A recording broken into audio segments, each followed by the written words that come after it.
Vote চুরির চিত্র ধারণকালে সাংবাদিকের ওপর হামলা। মুন্সিগঞ্জে নির্বাচনের ভোট চুরির ভিডিও ধারণ করতে গেলে সাংবাদিকের ওপর চড়ে বসেন প্রার্থীর সমর্থক গোষ্ঠী।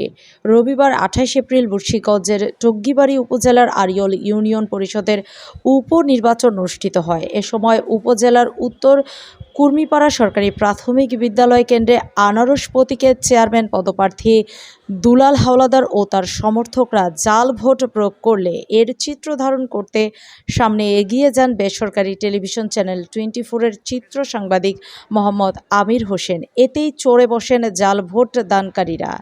এ সময় দুলাল সহ তার সমর্থকরা সাংবাদিক আমিরের ওপর অতর্কিত হামলা চালিয়ে তার সাথে থাকা ক্যামেরাটি ভেঙে দেয় এবং তাকে প্রায় ২০ থেকে ৫০ জন লোক মিলে উপরঝুপি, কিলঘুষি ও দেশীয় লাঠিসোঁটা দিয়ে গুরুতর আঘাত করে অজ্ঞান করে ফেলে রেখে চলে যায় এবং তার সাথে থাকা ভিভো Y3 অ্যান্ড্রয়েড ফোনটি ভেঙে চূর্ণ বিচূর্ণ করে দেয়, যার মূল্য ১৮,০০০ টাকা। তার সাথে থাকা স্বর্ণের একটি আংটি তারা নিয়ে যায়, যার বর্তমান বাজার মূল্য প্রায় ৩০,০০০ টাকা এবং তার ব্যবহৃত পাওয়ারের চশমাটিও তারা ভেঙে ফেলে, যার মূল্য প্রায় ৩,০০০ টাকা। বর্তমান বাংলাদেশকে এসব তথ্য নিশ্চিত করেছেন হামলার শিকার চিত্র সাংবাদিক আমির হোসেন। আহত অবস্থায় পুলিশ তাকে সেখান থেকে উদ্ধার করে টঙ্গিবাড়ি উপজেলা স্বাস্থ্য কমপ্লেক্সে নিয়ে গেলে সেখানকার দায়িত্বরত চিকিৎসক তার উন্নতর চিকিৎসার জন্য তাকে মুন্সিগঞ্জ জেনারেল হাসপাতালে প্রেরণ করেন।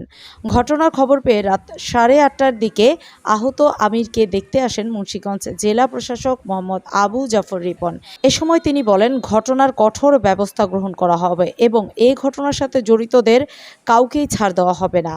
অপরদিকে আমিরের স্বজনরা সুষ্ঠু তদন্তের মাধ্যমে সঠিক বিচার করার জোর দাবি জানিয়েছেন। সুপ্রিয় দর্শক, সত্যকে সমাজের মাঝে তুলে ধরার জন্য সাংবাদিকদের ওপর বেপরোয়াভাবে হরহামেশায় এমন হামলার শিকার দেখা যায়। এর থেকে পরিত্রাণ না মিললে হয়তোবা সত্য তথ্য সমাজের কাছে পৌঁছানো মুশকিল হয়ে পড়বে।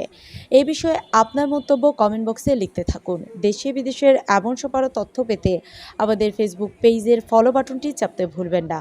নিউজটি ভালো লাগলে লাইক, কমেন্ট, শেয়ার করে পাশে থাকুন। ধন্যবাদ।